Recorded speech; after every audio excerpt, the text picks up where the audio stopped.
Oke. Ya. Uh, ini adalah materi pertama. Jadi sebenarnya ada dua. Gelap ya, mendung gerah banget. Ya. Oke, jadi sebenarnya ada dua materi. Kalau dulu biasanya saya menggunakan materi dari PPT-nya Subramanyam untuk di chapter-chapter awal, khususnya untuk di analisis laporan keuangan. Nah, memang dua materi bukunya yang digunakan adalah Subramanyam dan buku Palepu Heli kayaknya ya. Nah, di awal-awal kita kayaknya lebih banyak menggunakan materi bukunya Subramanyam waktu itu ya. Tapi karena ini sudah ada materi yang disiapkan dari dosen koordinator dan itu juga sudah disubmit di MS, ya udah kita pakai ini aja gitu. Jadi biar kita nggak neko-neko, tidak berbeda dengan apa yang menjadi direction dari doskonya. Gitu. Jadi apa yang kita diskusikan sebenarnya di pertemuan pertama ya beberapa topik dasar sebenarnya, konsep dasar analisis laporan keuangan, strategi analisis laporan keuangan, fungsi pengguna, dan analisis. Ada sebenarnya ada juga kayaknya di di LMS itu ada mind map-nya ya. Mind map-nya itu sebenarnya gambaran secara simple, secara sederhana terkait dengan alur dari pihak-pihak yang ada di dalam atau topik-topik yang ada di dalam materi pembahasan sebenarnya dengan mind map. Tapi ya sama aja sebenarnya. Mind map itu lebih menyederhanakan kalian untuk belajar sebenarnya. Tapi kalau detailnya kalian akan lebih mudah menggunakan PowerPoint-nya. Jadi kalau kalian mau pengen memudahkan untuk menghafal dulu, karena ini nggak ada konteksnya hafalan, jadi relatif lebih lebih lebih nyaman buat kalian. Kalau dulu kalau kalian nggak kelas tatap muka kan, kalau kelas tatap muka kan kalian harus mengingat-ingat. Nah, untuk mengingat-ingat itu konstruksinya lebih enak menggunakan mind map sebenarnya. Mind map-nya ini dari topik ini misalkan analisa laporan keuangan dulu pertama, topiknya konsep dasar. Konsep dasar itu apa aja? Ini. Poinnya bisnis analisis, bisnis perspektif, value the business, termasuk di sana ada risiko. Nah, di dalamnya nanti kemudian kalian terjemahkan sendiri di ini. Nah, itu lebih enak membangun pola kerangka berpikir kalian sebenarnya kalau menggunakan. Untuk yang susah menghafal ya, kalau saya memang relatif agak susah menghafal, jadi saya lebih nyaman menggunakan mind map seperti itu. Tapi ada teman-teman, ada mahasiswa yang memang dia hafal dari buku itu ada. Jadi sampai ke titik koma itu dia hafal, itu bisa ada mahasiswa zaman saya dulu kuliah itu ada teman yang mempunyai kemampuan daya ingatnya itu sangat-sangat kuat gitu. Dia bisa menghafalkan pengertian hal dan sebagainya sampai ke titik komanya itu dia hafal, bisa. Ada juga yang seperti itu. Jadi ya memang kapasiti dari kalian, teman-teman kalian, mahasiswa itu kan kapasitasnya lain-lain gitu. Ada kapasitas yang memang kuat dari menghafal tapi lemah dalam penghitungan. Kita yang memang kuat di dalam analisis tapi lemah di dalam hafalan. Nah, itu beda-beda. Dan saya mungkin yang masuk yang di kategori yang kedua. Saya lebih prefer untuk melakukan analisis daripada untuk menghafal gitu. Memori saya agak buruk kalau untuk harus hafalan gitu. Kemudian saya lebih nyaman menggunakan mind map kalau misalkan itu harus dihafal gitu ya. Jadi sederhana itu. Nah, konsep dasarnya itu sebenarnya dari ya analisis bisnis ya. Kalau intinya sebenarnya di sini. Di analisis laporan keuangan itu bagaimana kemudian kita melakukan analisis atas bisnis, proses analisis atau bisnis yang di dalamnya itu kita meliputi beberapa tahapan subsekuen ya. Jadi ada beberapa kelompok kecil di situ, kelompok yang merupakan breakdown atas konsep analisis bisnis yang kemudian diterjemahkan di dalam apa ya? Namanya ini apa sih triangle segitiga triangle of financial statement analysis gitu ya. Jadi ini triangle of financial statement analysis. Kita kemudian nanti akan bergerak di posisi yang di awal di sini di business environment, bagaimana kemudian kita melihat secara utuh dari analisis industri dan analisis strategi. Jadi sebuah perusahaan itu ada beberapa aspek yang harus dilihat untuk kemudian sebelum kita memulai menganalisis gitu atas kondisi keuangan atau financial statement atau laporan keuangan yang mereka produk gitu. Yang harus dianalisis pertama ya memang konseptual, konsep besarnya yaitu ya business environment-nya. Lingkungan bisnisnya seperti apa, dan strateginya seperti apa. Nah, lingkungannya itu tadi kita akan melihat ya lingkungannya, ya lingkungan internal, lingkungan eksternal, terus kemudian di industrinya seperti apa. Nah, kalau di strateginya, strategi analisis, kita akan melihat dari sisi apa ya, visi dan konsep yang akan dibuat atau kebijakan-kebijakan yang mau diambil oleh perusahaan. Nah, itu yang big picture-nya dua hal tersebut yang kemudian akan di breakdown ke proses untuk financial statement analisisnya. Jadi sebelum kita masuk ke tahapan analisis laporan keuangan, kita harus ngerti dulu nih lingkungannya itu dari perusahaan itu seperti apa, lingkungan industrinya dan lingkungan strategi yang akan diambil dan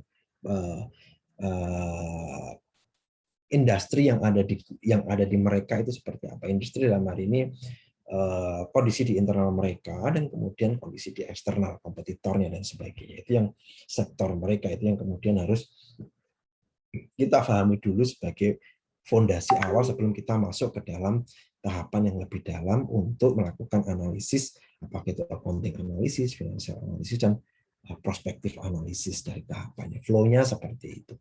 Nah, gambarannya sesederhana itu sebenarnya untuk proses analisis laporan keuangan secara garis besar, ya, secara garis besarnya seperti apa, seperti itu. Nah, itu yang disebut sebagai apa di analisis laporan industri analisis dan strategi analisis, yaitu kalau tadi kita bicara industri yang environment, yang di atas business environment kan ada dua aspek, ada dua, industri analisis dan strategi analisis. Nah, kalau industri analisis itu seperti ya mengakses apakah prospek dari industri dan potensi kompetisi di sana. Gitu. Jadi yaitu industri itu dia tidak sendirian di segmen itu. Kalau dia memang perusahaan monopoli akan lain lagi. Tapi kalau dia perusahaan yang memang di situ ada sektor yang bergerak dan kemudian dia mempunyai kompetitor di sana, case-nya misalkan kalau tadi kalian sempat discuss, dengar saya ngobrol terkait dengan Mas Kita gitu ya, karena memang kebetulan saya ngurusi untuk BUMN dan salah satu yang diminta untuk membantu proses penyelesaian support untuk penyelesaian restrukturisasi Waskita. Kalian tahu permasalahan di Waskita seperti apa, mungkin sedikit banyak kalian ingat, dengar lah, bukan ingat, dengar di kita Kementerian Keuangan ada arahan dari Menteri untuk itu. Dan kebetulan itu jatuhnya di tempat saya untuk konteks support yang dari sisi government support yang untuk garansi atas pinjaman yang akan diberikan kepada Waskita dan juga garansi atas obligasi yang akan diterbitkan oleh Waskita. Nah, itu tempatnya di kami, jadi itu lumayan menguras waktu dan tenaga. Kalau kemarin kalian bilang saya harus geser dari hari Jumat itu karena memang saya ada case di ada site monitoring ke projectnya di Palembang untuk Waskita, sehingga saya pikir nggak nyampe kebetulan karena jadwal kita 1:30, tapi karena pesawatnya landingnya terlambat dan sampai rumahnya juga terlambat, jadi kemungkinan saya berpikir lagi sehari sebelumnya, khawatirnya nggak keburu, ya udah saya minta untuk digeser karena memang flightnya jam 12. Kalau jam 12, 1:30, 1:30 itu udah nggak mungkin. Kan nyari flight pagi, saya yang susah bangun gitu kalau cari flight pagi, makanya ya sudah, saya nggak mau harus menggeser jadwal pas kalian. Nah, balik ke konteks di sini, analisis industri, ya prospek industri itu sangat-sangat prospek atas sebuah perusahaan itu sangat-sangat ditentukan bagaimana kemudian kemampuan mereka untuk melihat apa yang ada di level of playing field mereka. Gitu. Jadi di tempat mereka bermain itu siapa aja di situ tuh. Di sektor konstruksi siapa aja yang mereka bermain. BUMN, BUMN kah? Atau apakah perusahaan-perusahaan besarkah? Mereka mempunyai berapa kapasitas lawan main mereka? Berapa modality yang mereka punya? Segmen apa yang akan mereka fokuskan walaupun sama-sama di konstruksi misalkan ya. Sama-sama di konstruksi saya harus ngambil apa nih? Taruh di mana? Di sana siapa yang akan saya hadapi? Berapa pangsa pasar saya di dalam sektor ini? Nah, berapa kapasitas keuangan saya sehingga saya bisa masuk ke new product di dalam segmen di dalam industri ini. Nah, itu yang mutlak butuh kualitas pemahaman dan analisis yang mendalam gitu. Ini analisisnya menggunakan ya ini ada beberapa tools yang digunakan menggunakan Porter value chain analysis kan itu.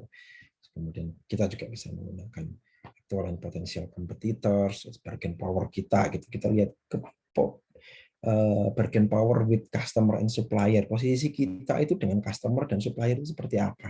Apakah kita mempunyai kemampuan untuk mendrive market sehingga kita bisa mengatur harga sebelum terdeliver ke customer bila dibandingkan dengan kompetitor kita, atau kita hanya sebagai follower nih, kita nggak bisa kemudian mendrive market dan kemudian ya karena kita bukan majority di situ di market share kita nggak besar, ya berarti kita harus tidak mempunyai bargaining power yang bagus dengan customer.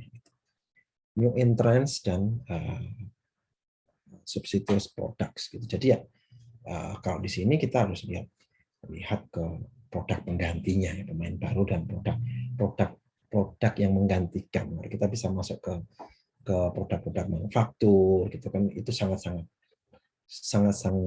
very struggle gitu ya, sangat persaingannya sangat keras gitu di situ, karena semakin besar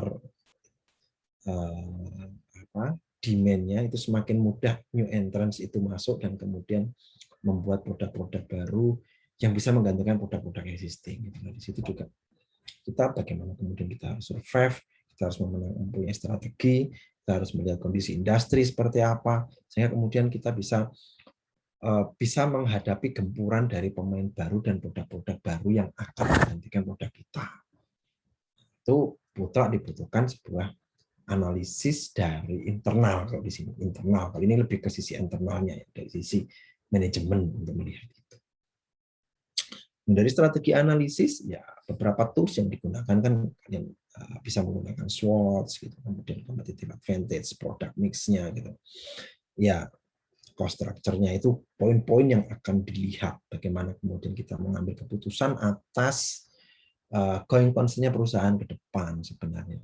Dalam jangka panjang, kita harus mempunyai strategi dalam jangka pendek, dalam 1 tahun, atau strategi sampai jangka menengah.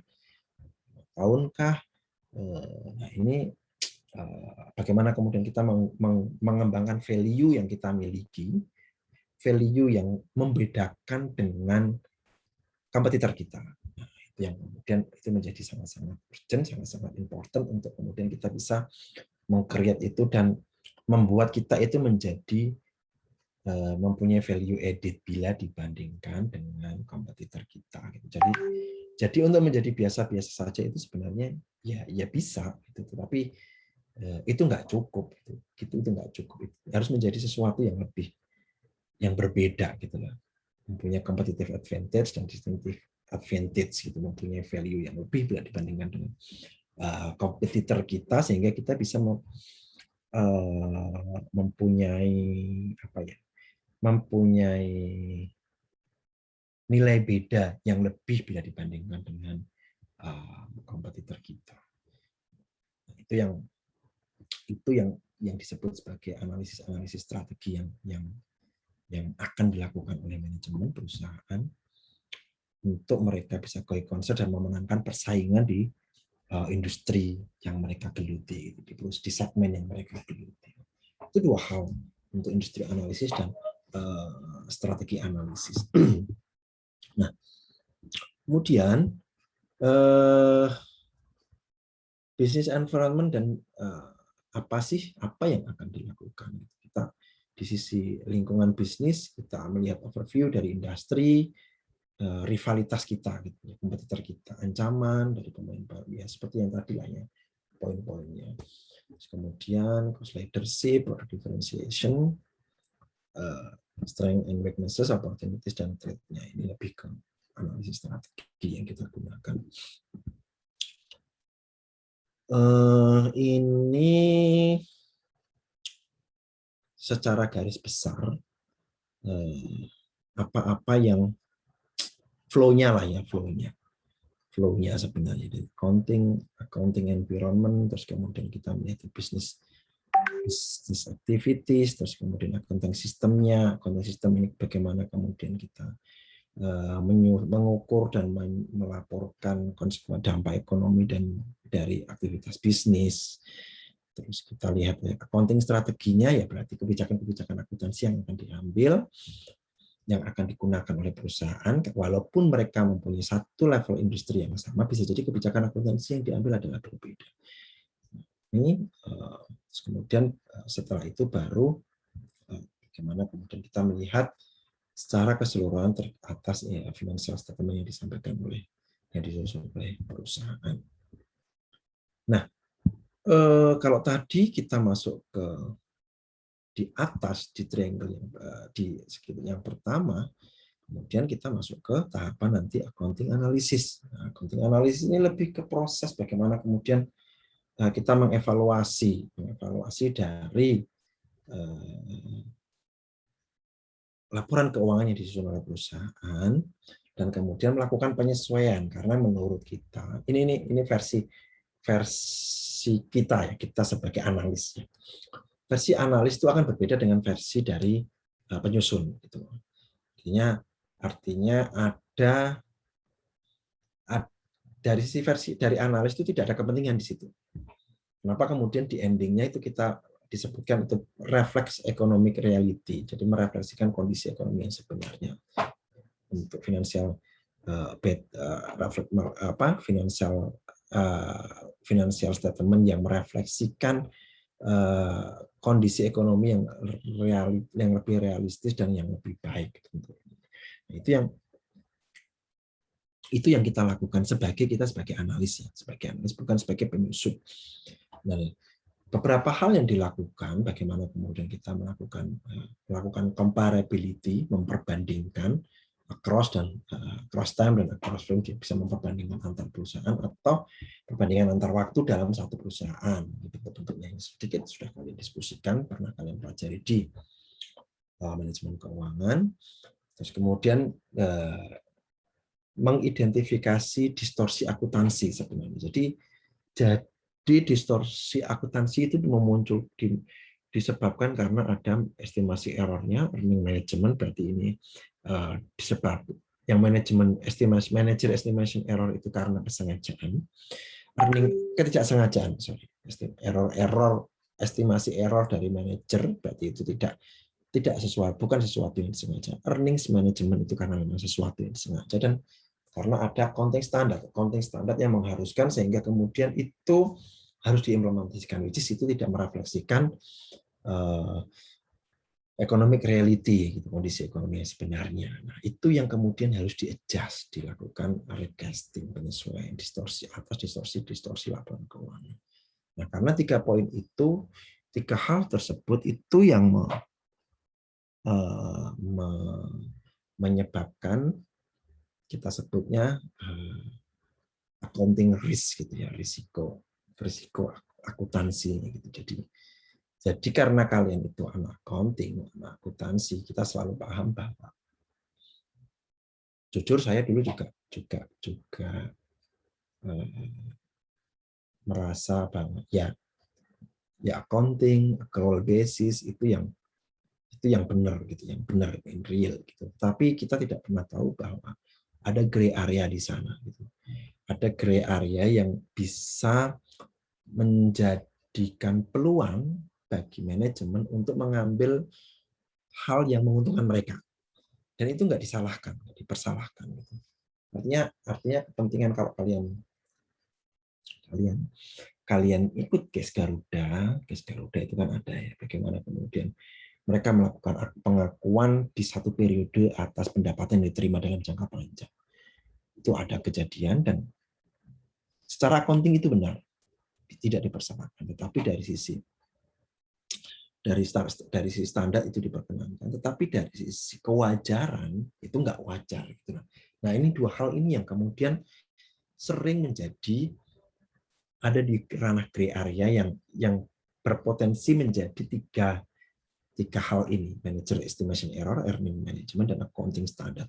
Tiga hal itu yang kemudian akan memunculkan pilihan ketika kita berada di dalam gray area di policy accounting gitu, dari kebijakan accounting gitu. Itu yang tidak bisa kita pungkiri, tidak bisa dinafikan, itu pasti akan terjadi ada karena konsep accounting yang memungkinkan untuk itu gitu.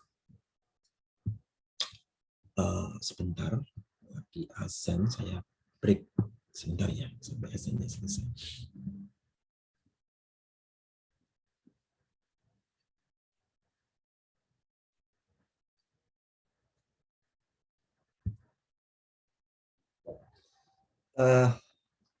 Jadi setelah diproses, kita sampai mana tadi ya? Di accounting analisis ya. Jadi analisis kita tahu sama-sama bahwa ya accounting konsep, accrual basis dan apapun itu yang ada di dalam accounting itu apa ya? It's not perfect gitu loh. Enggak sempurna karena dalam konteks accounting dan konteks finance itu mempunyai mazhab yang berbeda, Orang finance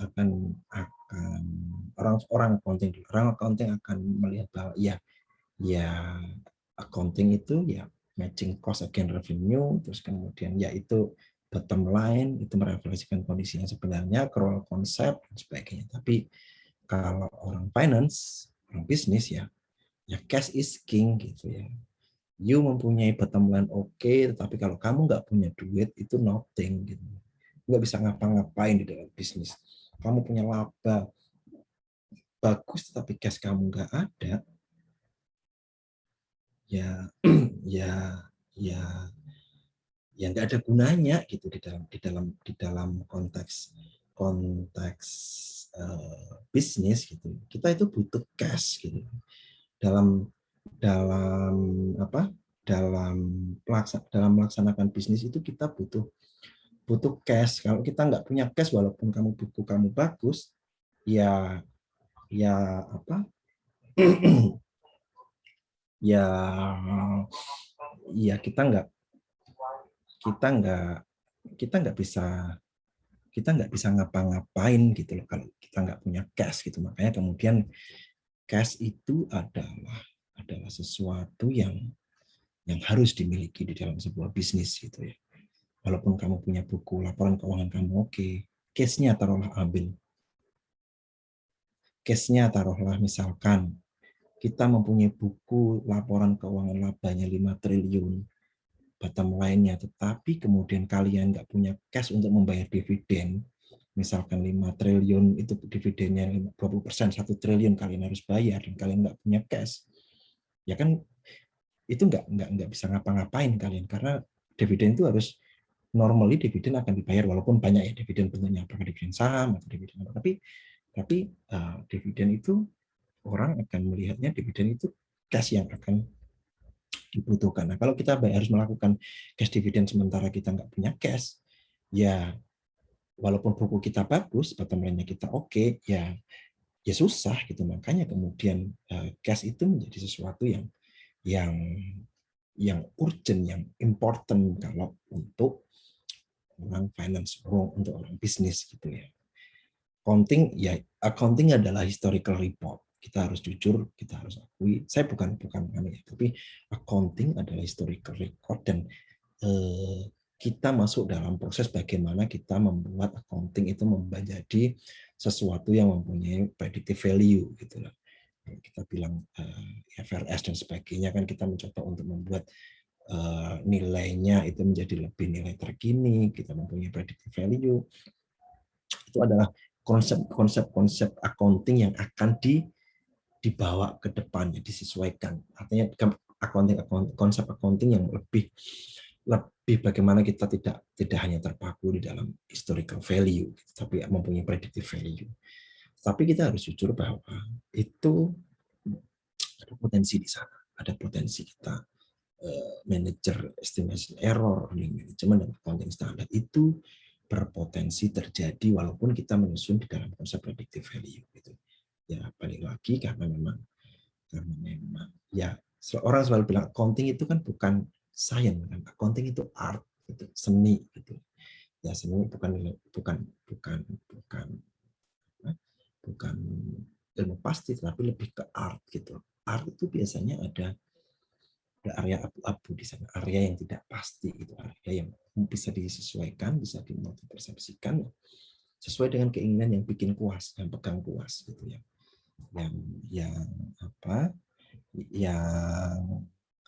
Yang punya puas itu yang nanti yang akan menentukan saya mau warnain ini ke coklat atau coklat muda atau coklat tua atau kita polosan. Nah itu yang terjadi. Makanya kemudian di dalam proses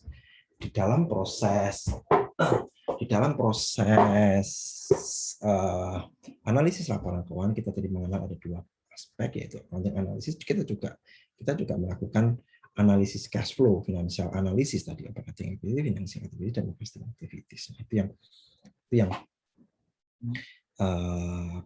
itu yang dilakukan. Artinya secara komprehensif kita melakukan hal tersebut. Itu tidak hanya dari sisi accounting-nya saja, tapi kemudian kita juga melakukan analisis dari sisi cash flow-nya juga. Nah,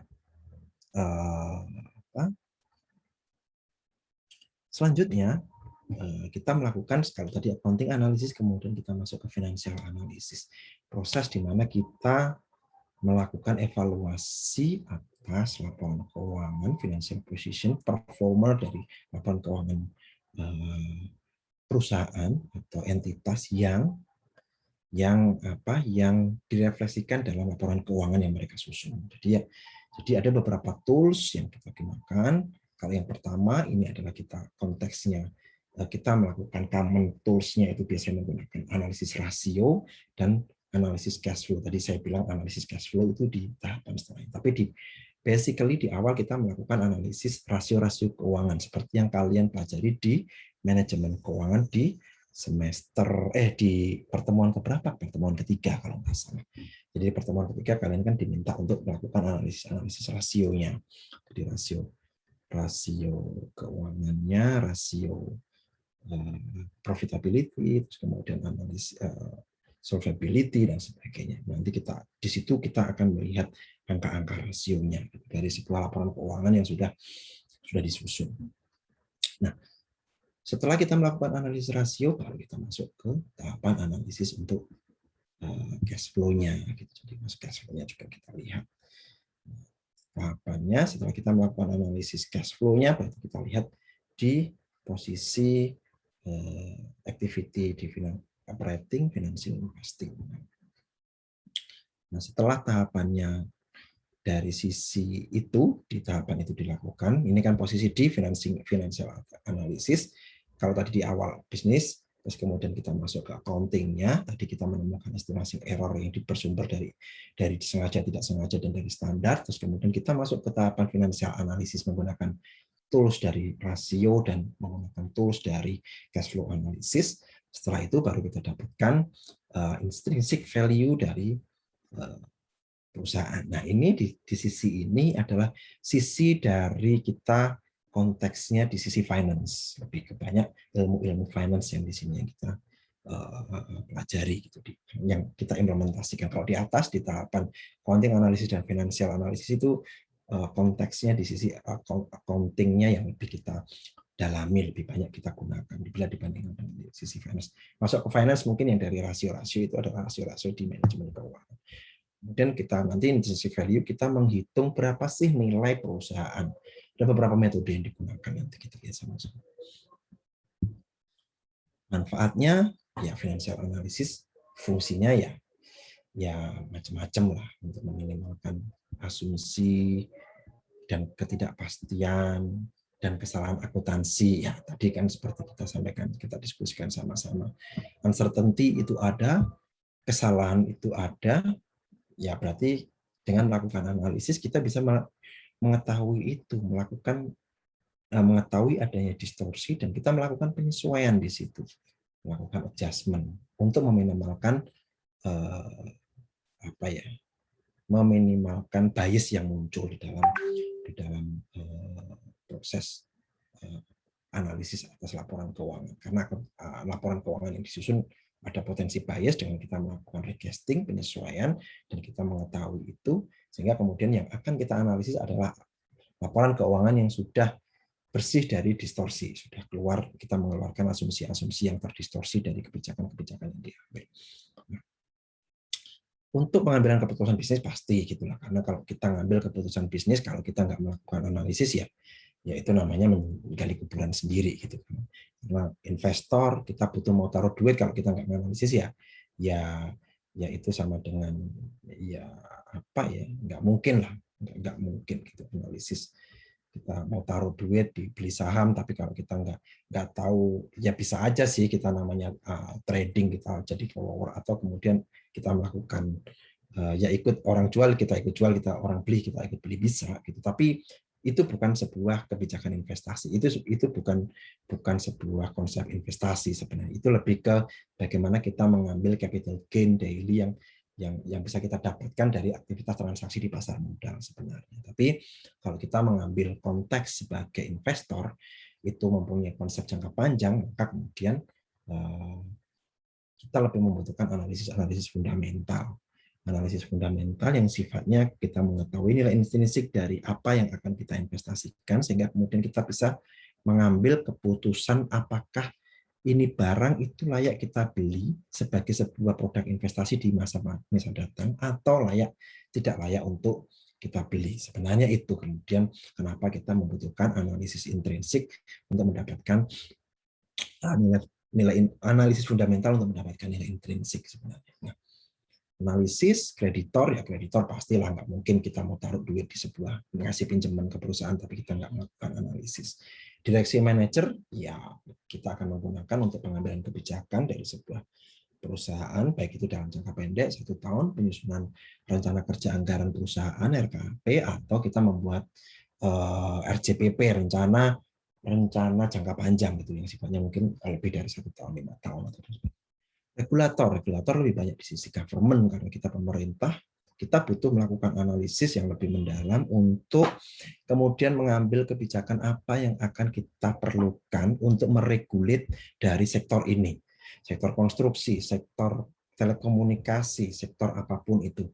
Kita butuh pemahaman analisis atas kondisi-kondisi laporan keuangan yang diterbitkan oleh perusahaan-perusahaan yang bergerak di sektor tersebut untuk kemudian kita bisa membuat regulasi yang sifatnya bisa bisa meregulit mereka gitu, para pelaku. Misalkan kalau case-nya kayak kita sektor ketenaga listrikan, siapa yang bermain di situ? Ada pemilik saham, ada pemilik supplier dalam ini supplier bahan bakar, supplier gas, supplier batu bara, terus kemudian supplier BBM. Nah, harganya sangat-sangat tergantung sama market. Nah, kalau harganya itu sangat-sangat volatile, itu biaya produksinya akan sangat-sangat volatile. Nah, kalau sangat-sangat volatile, itu dampaknya ke harga listrik akan sangat-sangat volatile. Dampaknya kan gitu, misalkan kita ambil flow-nya yang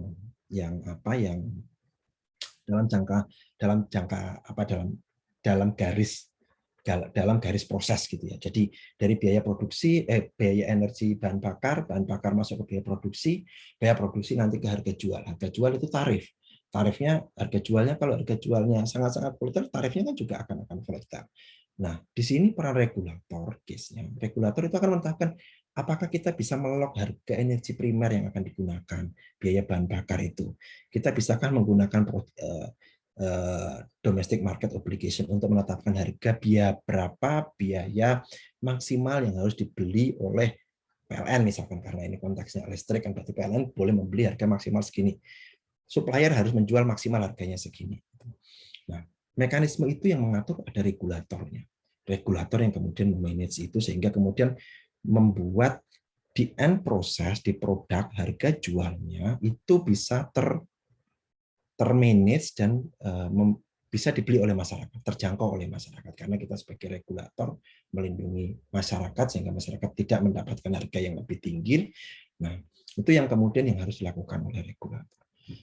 Itu adalah salah satu contohnya. Serikat pekerja, ya kita akan berbicara terkait dengan bagaimana kondisi laporan keuangan, kondisi perusahaan yang direfleksikan dalam laporan keuangan itu bisa memberikan informasi yang apa ya, yang yang bisa memberikan apa ya, proyeksi yang masa depan bagi serikat pekerja atau bagi pegawai. Misalkan kalau misalkan labanya segini, berarti harga biaya kepegawaiannya segini, seharusnya UMR itu terpenuhi. Gitu. Serikat pekerja berhak untuk menyuarakan segitu. Kalau perusahaan mempunyai laba segini, seharusnya pegawai atau karyawan itu berhak untuk mendapatkan kenaikan gaji, kenaikan insentif dan sebagainya. Nah, itu sebenarnya manfaat dari sisi analisis yang dilakukan oleh serikat pekerja. Contohnya seperti itu. Sampai di sini ada yang mau ditanyakan dari sisi sampai di slide 12 ini. Saya kasih waktu biar saya nggak yang ngomong terus. Silahkan. Sebentar. Saya stop video sebentar ya. Silakan yang mau tanya.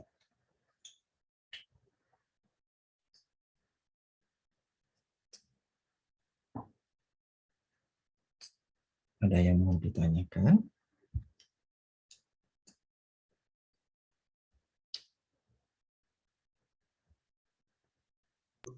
Izin bertanya, Pak. Ya, silakan. Tadi waktu membahas tentang yang bagian investor, Pak, saya jadi ingat, Pak, waktu ada bagian yang analisis teknis dan fundamental ya, Pak ya. Nah kan, kalau zaman sekarang itu kan udah banyak yang pakai mesin ya, Pak, pakai robot gitu kan buat menganalisis Ya. teknis maupun fundamentalnya. Lah itu tuh, kalau menurut Bapak itu lebih baik kita menganalisis sendiri atau mempercayakan kepada mesin kayak gitu, Pak? Iya. Yang pasti mesin itu adalah kita yang bikin, gitu kan. Artinya kita membuat kalkulator itu untuk memudahkan kita menghitung, ya kan. Kalau masalah percaya atau nggak percaya, kalau kalau yang yang harus dipercaya itu, kalau mau percaya itu percayanya sama Allah aja, sama Tuhan. Jangan percaya sama mesin gitu ya. Ya, tapi ini konteksnya, kalau konteks mau ini kan lebih ke sebenarnya ya kalau dianalisis seperti itu modelnya itu pasti akan sesuai dengan apa yang kita desain, kita modelingnya ya, akan kita artinya pasti bahwa ketika kita mempercayakan itu ke mesin ya dia akan bekerja sesuai dengan apa yang kita desain gitu, modelingnya gitu kan. Karena mesin ini kan modelnya. Kalau misalkan desainnya bahwa kemudian dia akan segini, terus kemudian akan ngambil, terus kemudian dia posisi segini dia akan lepas, ya mesin akan bekerja seperti itu. Mesin akan bekerja seperti itu. Nah, kalau kita bicara bahwa itu menguntungkan atau tidak gitu ya, menguntungkan. Ini kita ini kan kita bilang kita percaya kan karena gini, kita nggak percaya karena itu nggak menguntungkan kita kan, sebenarnya kan. Bukan kita nggak percaya karena mesinnya nggak bekerja sesuai dengan yang kita harapkan gitu. Kita menjadi nggak percaya di dalam proses, misalkan kita menggunakan mesin karena kita rugi gitu, mesin lepas sementara kita nggak dapat, itu yang kemudian kita nggak percaya. Saya nggak percayalah itu nggak kayak gitu. Sebenarnya kan itu kepercayaan kita itu dipengaruhi dari apa yang kita dapat gitu. Bukan dari apakah mesin itu bekerja benar atau tidak kan gitu. Jadi itu lebih ke sisi keyakinan kalau menurut saya. Balik lagi keyakinan. Kalau keyakinan ya nanti balik ke apa kamu mau yakin atau enggak gitu kan. Tapi kalau menurut saya lebih ke ya saya nggak bisa ngasih nggak justifikasi untuk itu, tapi prinsipnya adalah mesin itu dibuat untuk memudahkan kita. Ya, mesin dibuat untuk memudahkan kita. Jadi kalau kemudian kita rugi, ya sebenarnya karena pilihan yang didesain di mesin itu yang membuat dia mengambil keputusan yang merugikan kita. Jadi bukan dia mengambil keputusan seperti kemauan dia gitu. Desainnya memang dibuat seperti, tapi market itu tidak selalu sama dengan keinginan market, itu tidak selalu sama dengan keinginan mesin. Sebenarnya kan gitu. Kalau marketnya itu selalu sama dengan mesin, itu kita selalu untung terus kan gitu. Kan gitu. Jadi kita ngambil, ternyata market ngambil. Nah, itu kan berarti kan mesin meminta ngambil, ternyata market ngambil. Itu kan berarti sebenarnya itu keinginan market itu sama dengan keinginan mesin sama dengan keinginan market. Yang sering terjadi adalah keinginan mesin itu nggak selalu sama dengan kondisi market. Nah, itu yang kemudian pengambilan yang di mesin itu nggak sesuai, yang membuat keputusan yang dilakukan itu rugi gitu ya. Tetapi pada prinsipnya sebenarnya ya balik lagi, kalau kita mau trading atau yang akan lebih aman adalah ketika kita membuat analisis fundamental, analisis dalam jangka panjang. Kalau kita buat analisisnya untuk trading, relatively itu menurut saya bukan apa ya, nggak tepat jika kita mengambil. Ya kalau mau trading ya udah, you ambil aja. Kalau mau ambil, kamu yakin ambil, kamu yakin lepas gitu aja sih. Ya mesin itu adalah alat bantu, tapi keputusan tetap di kita gitu. Dan itu lebih ke intuisi kita sebagai player gitu ya. Lebih ke intuisi. Jadi jangan disalahkan mesinnya ya. Itu intuisi kita. Kalau mesin ngasih data ini trennya naik gitu, ya itu memang berdasarkan data historinya seperti itu. Tapi intuisi kita kemudian kita mengambil, oh dari data mesin itu saya pengennya ngambil lah gitu. Ambil. Ya mesin hanya menyampaikan data seperti itu. Ya kalau nanti market berbicara bahwa kita ngambil tapi kemudian harga jatuh, ya jangan salahin mesin dong, karena memang market mekanismenya seperti itu dan itu tidak bisa diprediksi oleh mesin gitu. Tidak bisa mengolah. Sederhananya seperti itu sih Mas untuk mekanisme di trading yang saya tahu ya, karena saya juga berdasarkan dari informasi-informasi yang saya dapat dan teman-teman lakukan. Ya ada juga teman-teman yang ikut di dalam trading seperti itu, tapi enggak incah di situ saya. Hanya mendengar informasi mekanisme seperti itu. Dan ya sempat juga belajar untuk hal-hal itu. Tapi ya kebetulan belum ada modal untuk mengimplementasikannya gitu. Itu sih Mas kalau dari saya. Mungkin ada yang lain yang mau nanggapi, yang saya yakin anak-anak milenial ini kan mempunyai apa ya? Masih sudah ada yang sudah ikut trading dan sebagainya, bisa jadi gitu ya. Karena anak-anak seperti kalian itu kan sangat-sangat berbeda dengan zaman-zaman saya gitu ya. Itu Mas. Atau teman-temannya yang lainnya bisa menanggapi, menambahkan atau bagaimana? Mungkin silakan. Atau Pak mau nanya aja Pak. Silakan Mbak. Yang bisnis analisis itu kan tadi yang paling bawah, yang slide berapa ya tadi ya? Slide 10 Pak. 10 kayak 10 atau 11 ya? 11. Ya Mbak. Nah, itu tujuan akhirnya kan intrinsic value toh, Pak. Nah, itu kan berarti biar bisa dibandingin sama market value gitu toh, Pak. Biar tahu nilai intrinsik itu underprice atau overprice. Nah, kalau misalnya perusahaannya itu perusahaan BUMN gitu, gimana Pak? Yang kayak 100% milik pemerintah gitu. Itu perlu kayak gitu nggak? Kalau 100% pemerintah itu berarti sahamnya nggak diperdagangkan di bursa Mbak, jadi nggak perlu gitu. Yang BUMN, kalau perusahaan yang diperdagangkan di bursa, itu kan berarti BUMN yang dia sudah IPO. Sebagian dari kepemilikan sahamnya itu dijual belikan menjadi milik masyarakat gitu, yang direfleksikan dari transaksi yang ada di bursa. Jadi kalau misalkan case-nya ya saya ambil contoh nih, karena saya mbaknya tadi Mbak Sopo sih ngomongnya jauh banget, saya juga ikut-ikutan nanti sama-sama medoknya nanti.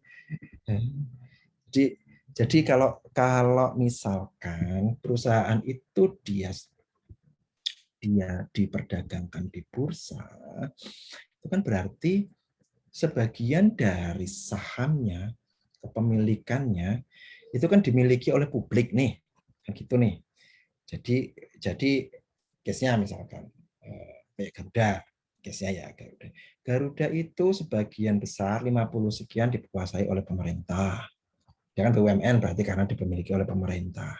Tapi ada sebagian yang dijual di publik, dimiliki oleh publik melalui mekanisme IPO atau right issue gitu. Nah, itu yang kemudian menjadi dasar harga sahamnya.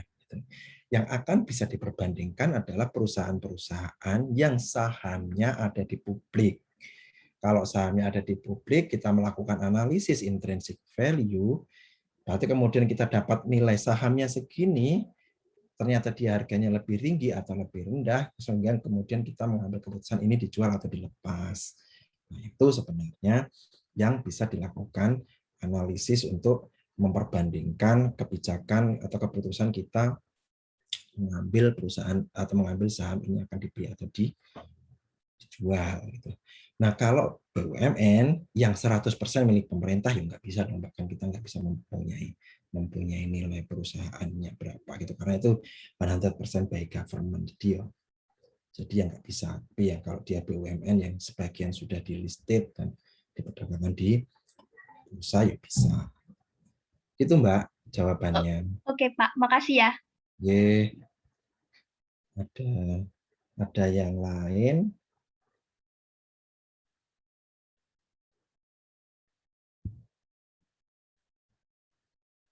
Ini hawanya kok gerah banget ya, panas minta ampun.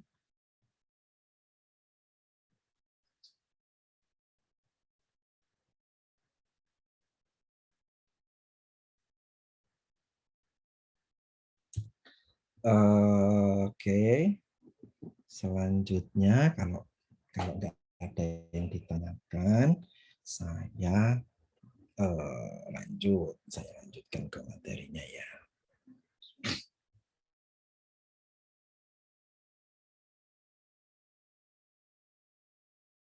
Baik, ke intrinsic value. Oh, ini sudah ya. Belum.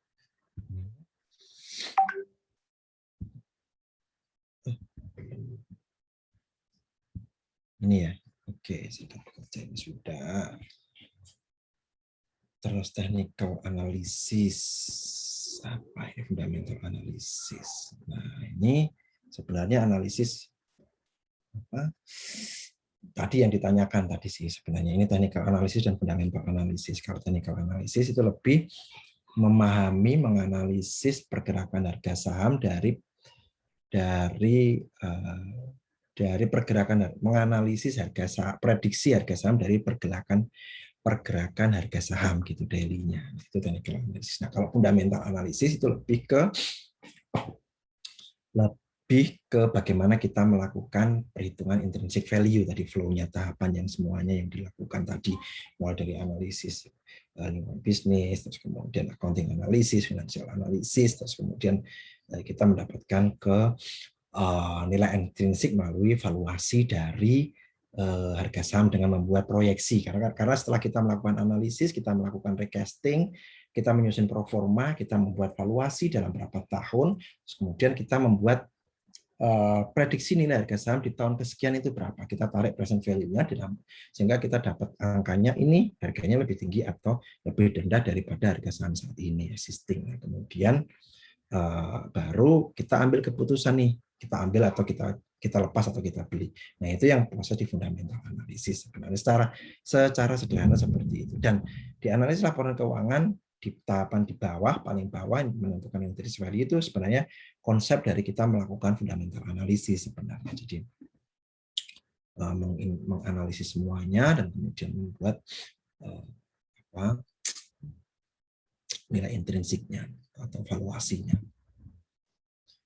Nah, ini adalah kebijakan ketika setelah kita melakukan fundamental analisis. Kalau nilai intrinsic value-nya itu lebih besar dari market value, ya udah kita beli kan, berarti setelah kita membuat forecasting-nya, kita menghitung intrinsic value-nya, ternyata kita dapat nilainya lebih besar daripada harga saham saat ini. Ya wes, toh kita ambil, tak beli aja lah nilainya. Kita menurut analisis fundamental kita itu nilainya lebih besar.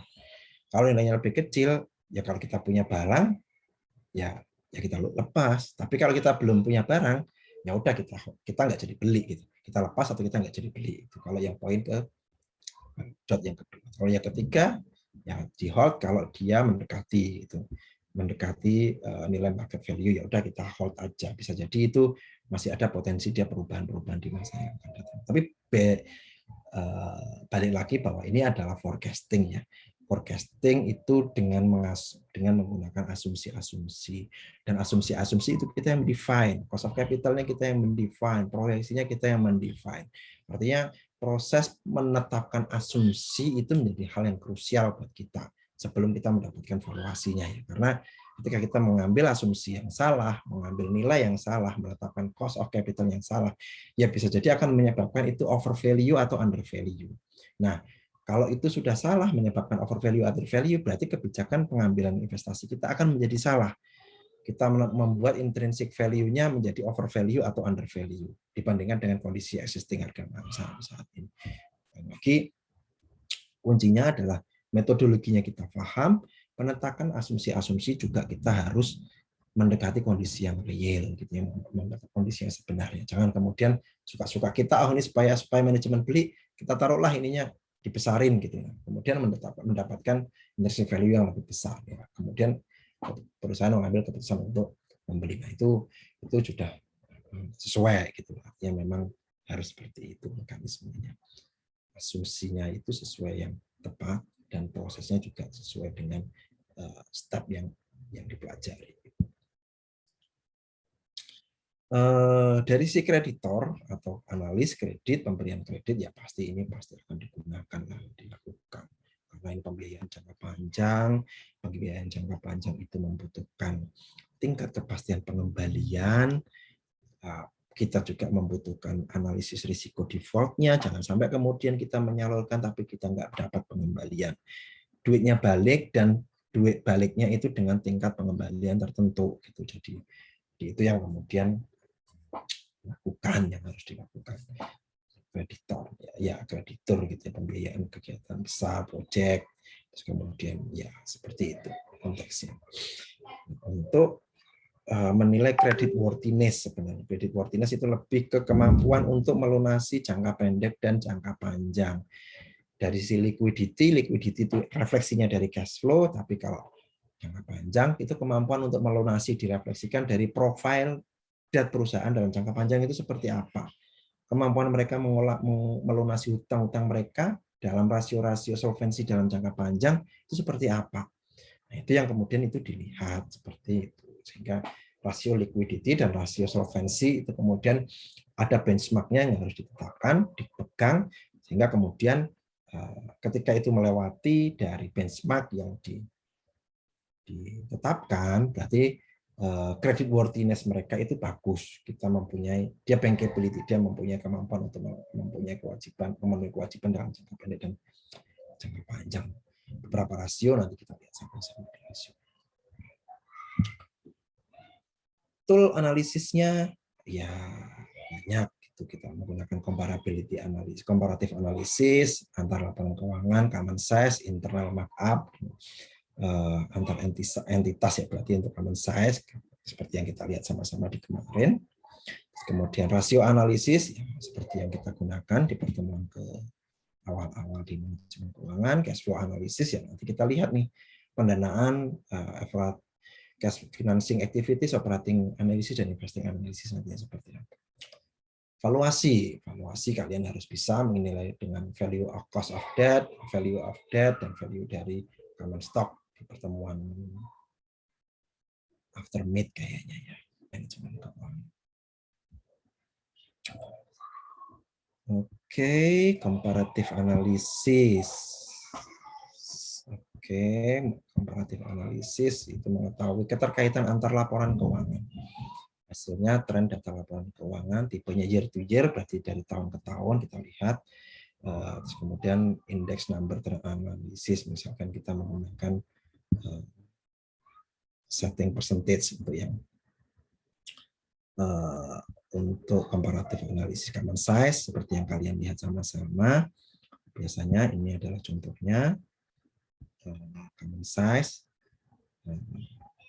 Income statement-nya dibuat dalam bentuk 100% in percentage. Jadi ya, dalam 1 tahun dia percentage-nya dari based on percentage on sales ya. Jadi kalau sales-nya berapa,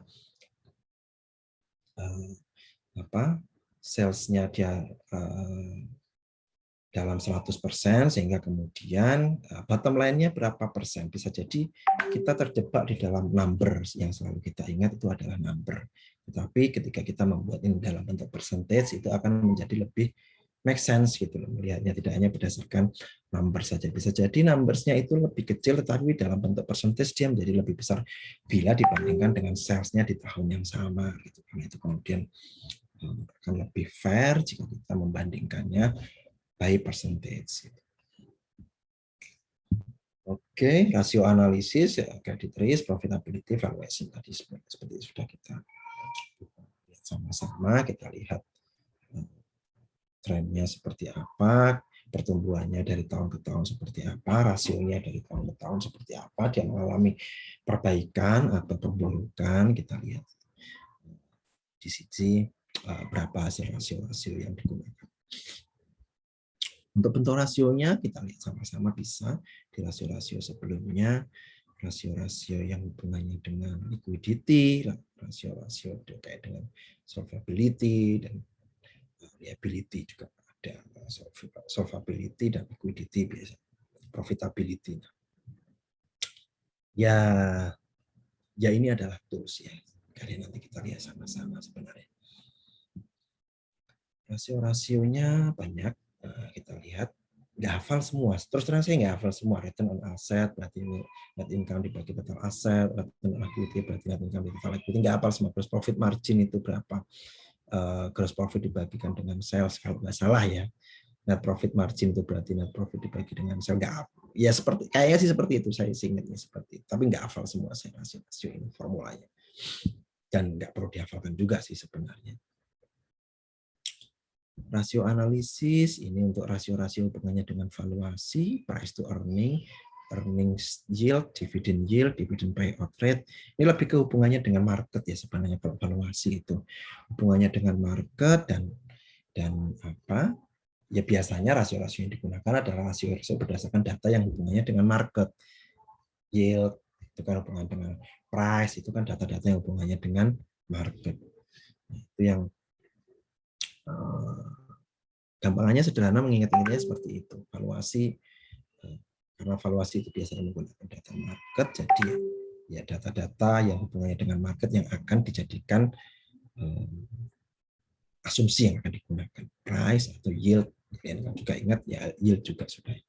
Price itu berarti harga saham, yieldnya itu ya imbal cost of debt ya sebenarnya.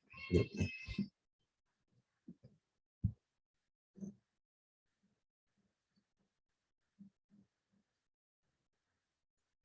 Ini seperti yang tadi, mengevaluasi untuk cash flow analisis, penggunaan dari dana dan mengevaluasi dari ketersediaan dananya. Jadi itu yang dilakukan. Cash flow mengevaluasi sumber pendanaan dan penggunaan dananya. Operasi, penggunaan untuk operasi dan investasi, digunakan untuk sumber investasinya dialokasikan untuk mengenerate aset yang dapat meng-create aset untuk mengenerate revenue. Jadi kan pendanaan itu digunakan untuk investasi untuk mengenerate aset digunakan untuk operasi, sehingga kemudian operasi yang didapatkan bisa digunakan untuk menutup pendanaan. Seperti itu. Siklusnya seperti itu sebenarnya secara sederhana.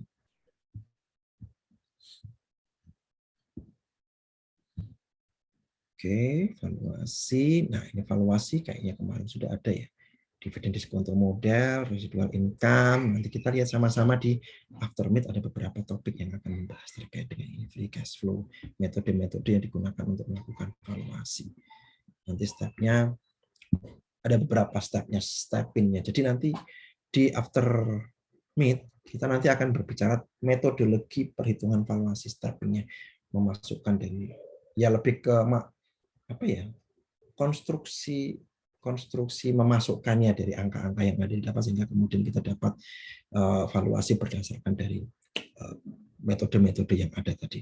Ada metode dividen diskonto, free cash flow, residual income. Seperti itu.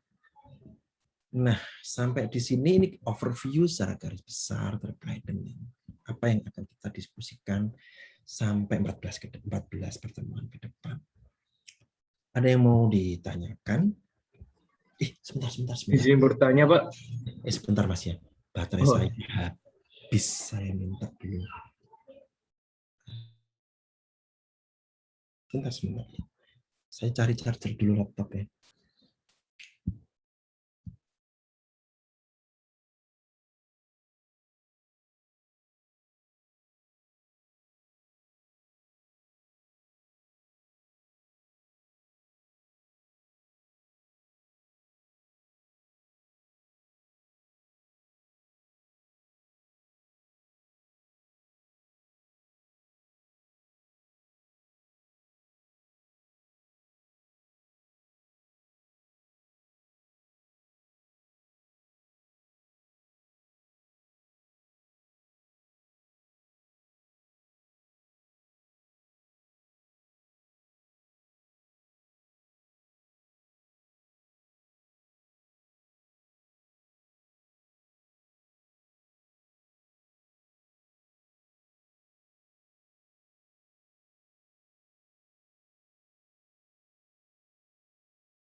Oke, silakan Mas. Apa Mas tadi nanya, Mas?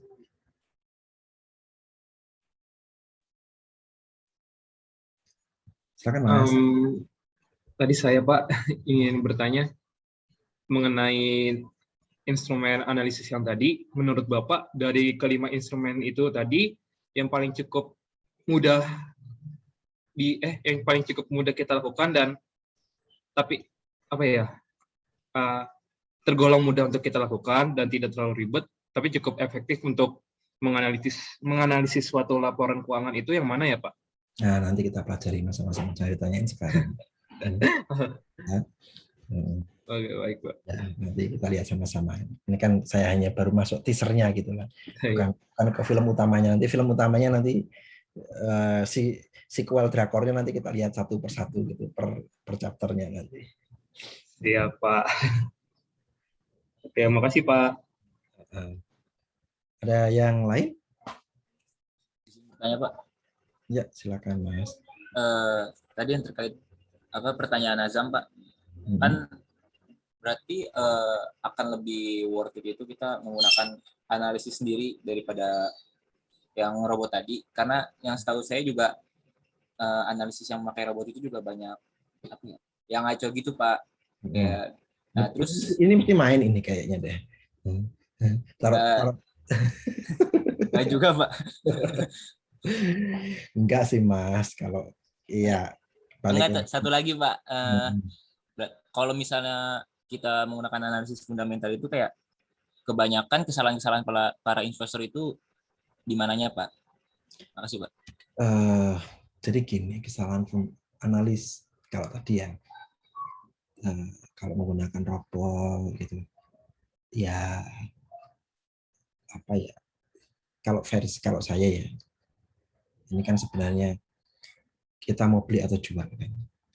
Kita mau beli atau jual itu insting yang lebih menentukan, dan insting itu nggak dipunyai dari robot. Saya ya, kalau saya disuruh main ya, artinya data mungkin akan saya tapping dari robot atau dari apapun lah itu. Tapi insting itu nggak akan saya ambil dari robot. Kenapa? Karena insting itu robot nggak punya. Dan untuk transaksi-transaksi seperti itu yang sifatnya bukan fundamental, jual atau beli gitu. Keputusan itu sebenarnya insting yang lebih menentukan. Dan tingkat kepuasannya akan lebih berbeda gitu. Kita nggak akan menyalahkan orang lain ketika kita rugi. Dan kita juga tapi ini balik lagi ke personal. Orang akan bagaimana seseorang itu lebih suka untuk menyalahkan pihak lain ketika dia loss dan mengklaim itu capacity dia ketika dia gain. Itu ada orang-orang yang seperti itu gitu. Tapi saya mungkin bukan tipikal yang seperti itu. Artinya kalau memang you pengen menggunakan media di dalam pengambilan keputusan dan ketika itu fail, ya pastikan bahwa keputusan itu kamu yang ambil, bukan dari dia hanya membantu gitu. Kalau yang namanya pembantu itu ya jangan disalahkan gitu. Asisten rumah tangga kalau barangnya berantakan itu sebenarnya disalahkan bukan asisten rumah tangganya, tapi ibunya yang punya rumah yang nggak bisa memberikan arahan kepada asisten rumah tangga gitu loh. Tuh cara intinya seperti itu. Nah, kemudian ke fundamental analisis tadi ya, fundamental analisis. Kalau fundamental analisis, ya kesalahan yang diambil sebenarnya bukan masalah karena ya apa ya, fundamental analisis itu kan lebih ke bagaimana kita membuat proyeksi, asumsi. Ya kalau kita mengambil konsep fundamental analisis itu bukan kemudian yang akan kita lakukan itu jual atau beli, tapi yang akan kita lakukan itu adalah hold to maturity, kalau debt ya, atau akan kita pegang selamanya dalam jangka panjang gitu loh, dalam jangka panjang. Jadi yang akan kita harapkan dari keputusan investasi menggunakan analisis fundamental itu adalah kita akan mendapatkan dividen dalam jangka panjang. Dividen dari perusahaan, gitu ya. Dividen dari perusahaan. Kenapa kemudian ada beberapa metode yang dividen diskonto model dan sebagainya? Karena kita mengasumsikan bahwa ada streaming dividen nanti yang akan terima dalam periode tak terhingga. Itu yang kemudian dijadikan asumsi bahwa ya kalau kita mengasumsikan dividen akan kita terima, berarti kan kita sebenarnya kita memegang itu barang kan gitu. Karena kalau kita nggak megang itu barang, kita yang akan kita dapat adalah capital gain, selisih antara harga jual dan harga beli. Itu capital gain. Tapi kalau kita pegang tuh barang menggunakan menggunakan analisis fundamental sehingga kita memastikan kita beli itu barang, ya berarti kita mengharapkan return yang setiap tahun secara sustain, secara jangka panjang. Which is itu kalau di dalam saham itu adalah direfleksikan dengan dividen dari perusahaan. Nah, itu yang sebenarnya diharapkan dalam sebuah proses investasi dalam jangka panjang menggunakan analisis fundamental. Kalau kita bicara kesalahan, ya kesalahan bisa terjadi di mana aja sih, pada siapa aja dan di mana saja. Tapi yang perlu kita pastikan adalah kita sudah melakukan proses secara benar, asumsi yang benar, dan kemudian ya balik lagi bahwa dari nanti kita akan lihat sama-sama di dalam proses perhitungan bahwa even dari model yang kita gunakan untuk menghitung valuasi itu juga nggak sempurna amat gitu loh. Ada keterbatasan dalam proses sehingga kemudian ada asumsi yang akan kita gunakan untuk menjadikan proksi gitu, dijadikan sebagai proksi dari model yang kita gunakan. Itu yang kemudian dilakukan proses menggunakan analisis fundamental, menggunakan beberapa model seperti dividen diskonto model atau model-model yang lain gitu yang kita gunakan.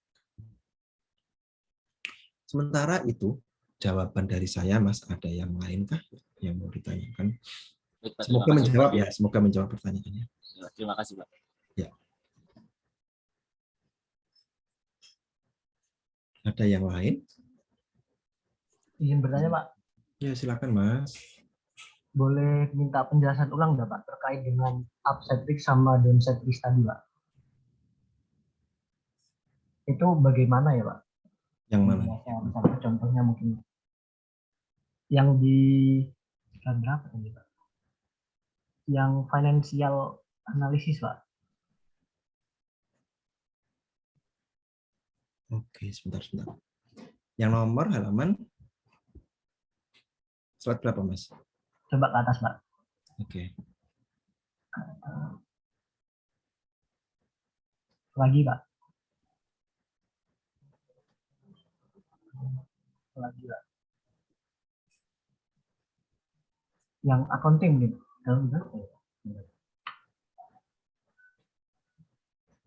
Accounting. Nah, atasnya lagi 12, Pak. Ya, 12 ya. Nah, itu Pak, yang untuk mengambil keputusan bisnis itu kan yang investor kan menilai down risk sama upside risk, atau bisa disebut juga sebagai upside potensial, Pak. Itu boleh dijelaskan ulang nggak, Pak? Iya, kalau downside risk itu sebenarnya lebih dari sisi risiko yang muncul ya. Kalau kita downside risk, kalau upside potensial itu berarti justru ya benefit sebenarnya. Artinya bisa jadi pengambilan keputusan dari investor dalam melakukan analisis atas potensi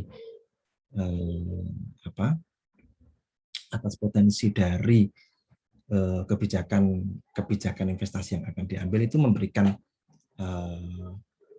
benefit lah sebenarnya. Upside potensial itu lebih ke benefit, kalau downside risk itu lebih ke tingkat risiko-risiko apa yang harus ditangani dan dimitigasi sebenarnya dari artinya dalam jangka panjang itu kan tidak pencapaian target itu kan kemudian ada hal-hal yang harus dijaga gitu. Jadi hal-hal yang harus dijaga itu supaya target dari investasi kita itu sesuai dengan ekspektasi gitu. Nah, di situ ada risiko-risiko yang harus di-prepare gitu. Nah, downside risk itu manfaat risiko yang akan muncul gitu. Downside risk-nya itu yang harus dimitigasi. Sementara kalau upside potensial kadang itu lebih ke dari sisi justru risiko positifnya, manfaat positifnya yang mungkin akan didapatkan gitu ketika kita mengambil sebuah keputusan tersebut sebagai seorang investor gitu. Itu sih Mas kalau lihat dari yang saya tangkap dari hal ini. Baik Pak, terima kasih penjelasannya Pak. Sebenarnya.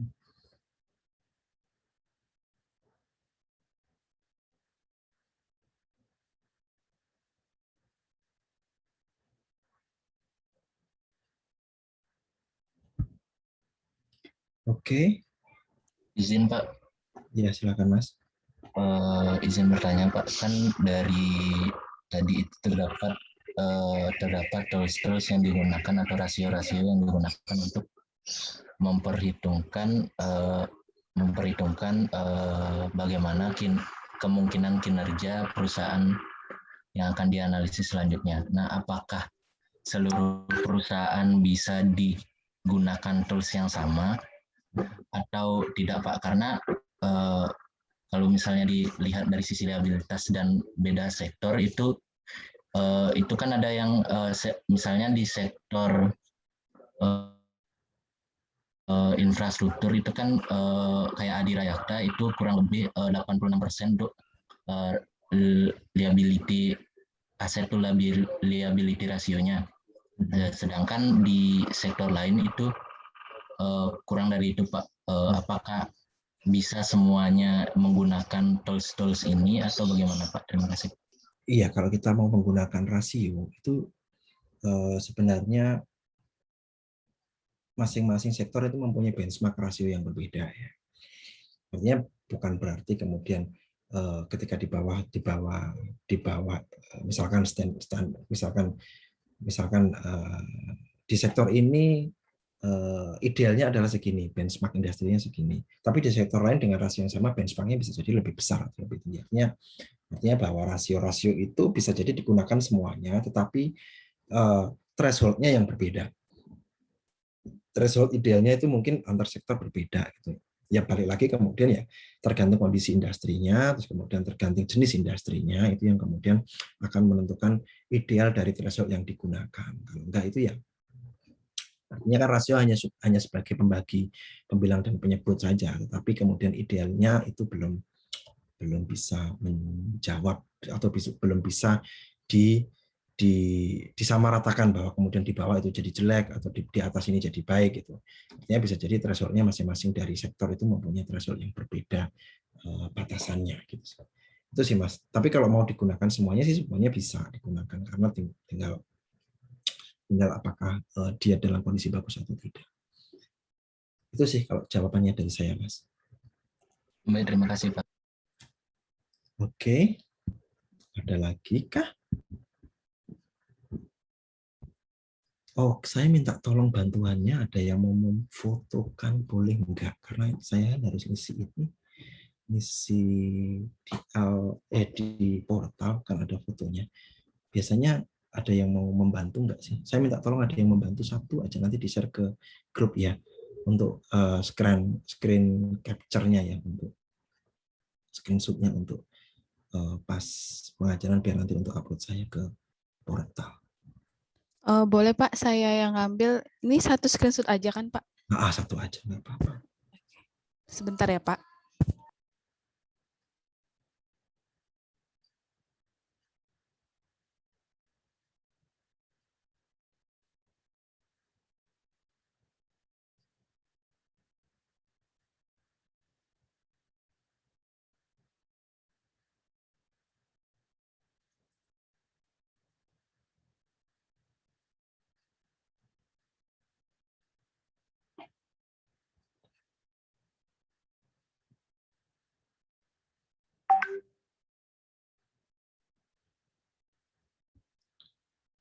Oke, sudah. Kalau sudah,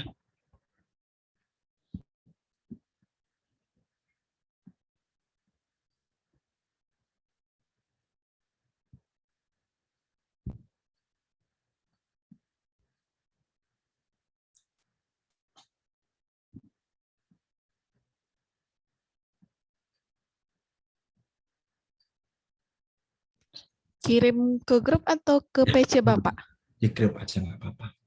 Namanya mau diganti atau gimana Pak? Mau di nggak apa-apa di sini nggak apa-apa. Sebentar ya Pak.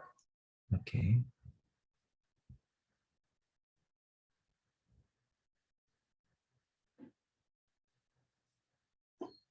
Oke, kalau sudah, mungkin kalau sudah nggak ada, kita sampai jam 4 kok ya? Berapa? Jam 4.30 ya? Jam berapa? 15.30. Jadwalnya jam setengah 2 sampai jam 4 toh Mbak ya? Iya, benar Pak. Ya udah nggak apa-apa. Kalau kayak gitu, saya izin nutup kelasnya. Kita sampai jumpa minggu depan ya. Untuk tugasnya nanti saya sih nanti akan saya submit. Saya sih tugasnya saya minta tolong kalian untuk review terkait dengan case Enron karena itu case dasar yang harus dipahami oleh seorang analis di accounting dan finance gitu. Jadi nanti bikin aja dalam bentuk Word atau apapun analisisnya terkait dengan case Enron untuk apa ya? Nanti disubmit di LMS-nya. Jadi biar tapi saya submit dulu di LMS untuk kemudian kalian bisa untuk mengirimnya di LMS. Itu aja.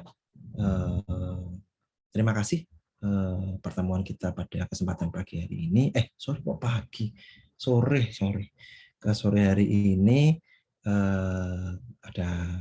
saya cukupkan. Selamat sore, salam sehat semuanya, tetap jaga kesehatan. Assalamualaikum warahmatullahi wabarakatuh. Waalaikumsalam. Waalaikumsalam. Terima kasih Pak. Terima kasih Pak. Terima kasih Pak.